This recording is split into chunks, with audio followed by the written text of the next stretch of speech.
One of the key subjects that still needs to be addressed when it comes to North Korea is medical assistance. According to a foundation that works closely with the regime in terms of humanitarian aid, tuberculosis is a highly serious issue there, even more so than malnutrition. Hee-jun takes a closer look into the situation. One thing North Korea needs desperately, but which has received too little attention, is medical assistance. The Eugene Bell Foundation has been working with Pyongyang since the 1990s to fulfill the humanitarian needs of the North Korean people. The foundation aims to eradicate tuberculosis, which has become resistant to drugs, a dire issue that requires international attention. Tuberculosis is North Korea's number 1, 2, and 3 biggest health challenge. I think it far outstrips any other disease and arguably even concerns for malnutrition because it's an airborne infection.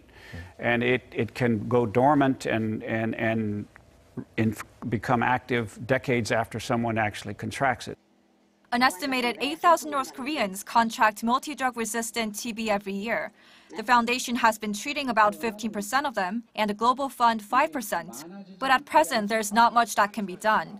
Global organizations have had to pull out of North Korea amid tensions on the Korean Peninsula and enforcement of international sanctions.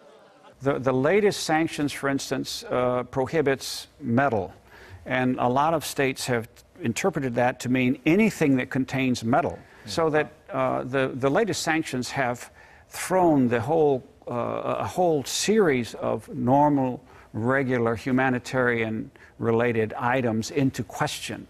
And some organizations are just not willing to take that risk.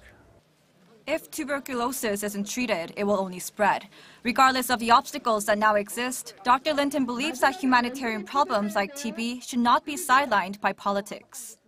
If they have a serious, life-threatening humanitarian issue that you can deal with in a transparent manner, making your treatment of that particular problem subject to some sort of political consideration on their part, I think is out of line.